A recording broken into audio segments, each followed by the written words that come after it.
बचपन का शौक समझ निक्की के घर वाले उसका एडमिशन फेंसिंग कोचिंग में करा तो देते हैं, पर कुछ सालों बाद वही शौक जब उसका जुनून और सपना बन जाता है तो सब उसके खिलाफ हो जाते हैं। और लड़की के हाथ में तलवार दो ना, अब मैडम तलवारबाज बनना चाहती है। बच्ची का शौक समझ दाखिला करवा दिया, क्या पता था ये सब देखना पड़ेगा। अरे बहुत हो गई तलवारबाजी, आज से तू सिर्फ रसोई और बेलन देखेगी। पर मम्मी पापा, फेंसिंग भी फुटबॉल और क्रिकेट की तरह एक स्पोर्ट है। थोड़ी और प्रैक्टिस के बाद मुझे स्टेट, फिर नेशनल और फिर इंटरनेशनल खेलने का मौका भी मिल सकता है। निक्की की बात से भड़के हुए घर वाले आगे कुछ सुने या समझे बिना उसके घर में रहने का ऐलान कर देते हैं, जिसके कुछ हफ्तों बाद निक्की की आयुष के साथ शादी हो जाती है। ससुराल पहुंचने के कुछ दिनों बाद बहुत हिम्मत के साथ निक्की फिर वही फरियाद लिए इस बार अपनी सास के पास जाती है। मम्मी जी, क्या मैं कोचिंग दोबारा शुरू कर सकती हूँ? कैसे कोचिंग? तेरे मम्मी पापा ने तो हमें किसी कोचिंग या पढ़ाई के बारे में नहीं बताया। वो पढ़ाई नहीं, फेंसिंग की कोचिंग है। अरे देख, अपने अंग्रेजी के बड़े बड़े शब्द ना मुझसे ना बोला कर, सीधे सीधे बता कि ये फेंसिंग है क्या। मम्मी पापा के साथ अपने एक्सपीरियंस के बाद निक्की कोई रिस्क ना लेते हुए सास से झूठ बोल मंजूरी ले लेती है और इसी के साथ निक्की के सपनों की दुनिया शुरू हो जाती है, जिसमें अब वो सुबह उठ जल्दी जल्दी घर का सारा काम खत्म करके ज्यादा से ज्यादा समय अपनी फेंसिंग प्रैक्टिस में बिताने लगती है। इसी तरह महीने बीत जाते हैं। वाओ, आई कांट बिलीव, जो सपना एक बार नामुमकिन लग रहा था, आज मैं उससे सिर्फ 2 हफ्ते दूर हूँ। निक्की, तुम बहुत अच्छा कर रही हो, बस अपने फॉर्म को खराब। एक परेशान हो जाती है। ये क्या, कैसे हुआ? किसी ने मुझे फोन क्यों नहीं किया? ऑफिस से आते हुए रास्ते में किसी ने टक्कर मार दी, इसलिए बहू कल से इसके ठीक होने तक तो कोचिंग से छुट्टी ले ले, डॉक्टर ने पूरा बेड रेस्ट बोला है। पति की हालत और सास की बात से हैरान परेशान निक्की आगे कुछ बोले बिना अपने कमरे में चली जाती है। अब मैं क्या करूँगी?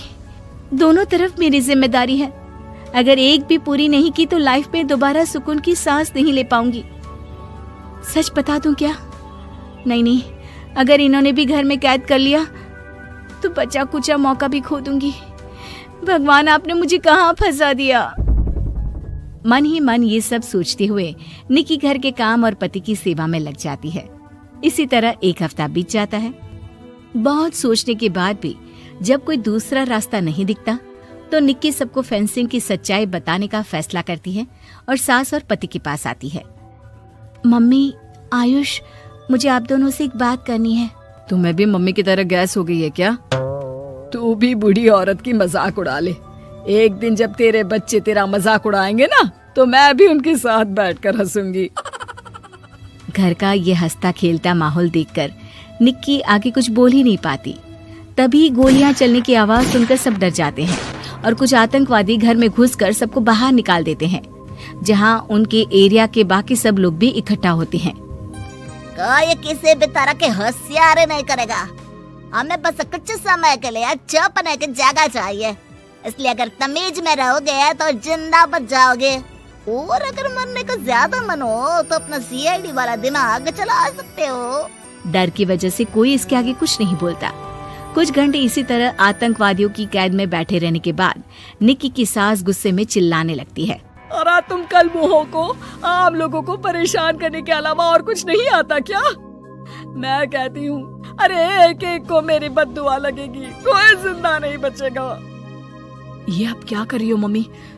सॉरी, वो परेशान हो गई इसलिए कुछ भी बोल दिया। प्लीज इन्हें छोड़ दीजिए, आप कुछ नहीं बोलेंगी। अरे तू डरपोक की तरह इनसे माफी मांग रहा है, कुछ तो अपने पापा के गुण ले लेता। अगर आज वो यहाँ होते तो इतनी देर में सबका गला काट चुके होते। क्या मतलब? नहीं मम्मी, प्लीज दोबारा वही सब शुरू मत करना।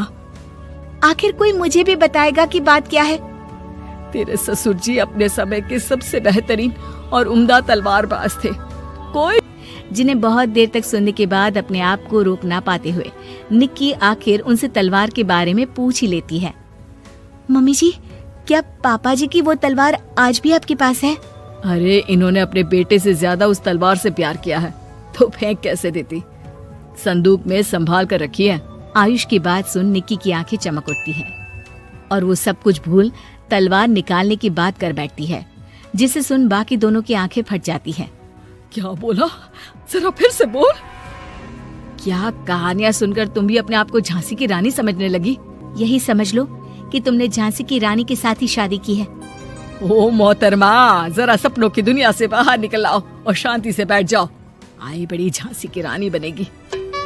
माहौल की गंभीरता और सास आयुष का रिएक्शन देख निक्की के पास उन्हें सच्चाई बताने के अलावा और कोई ऑप्शन नहीं बचता, इसलिए वो बिना कुछ सोचे समझे और देर किए उन्हें पूरी सच्चाई बता देती है, जिसे सुन दोनों भौंचक्के रह जाते हैं। और इसी के साथ अगले हफ्ते मुझे नेशनल्स खेलने का भी मौका मिला है। भरोसा कीजिए मैं कर सकती हूँ। निक्की की बातों से अभी तक सदमे में बैठे आयुष और सास उनकी तबीयत खराब होने का बहाना बनाते हैं और दवाइयाँ लाने के बहाने घर के अंदर जाने की बात करते हैं, जिस पर एक आतंकवादी भी उनके साथ घर के अंदर जाता है। निक्की दवाइयाँ लेने के बाद बाथरूम का बहाना बनाकर सास के कमरे में पहुंच जाती है। अब क्या बाथरूम भी साथ चलोगे?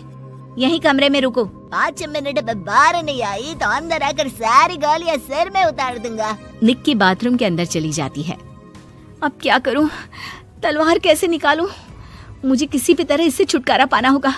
सोच निक्की, जल्दी कुछ सोच।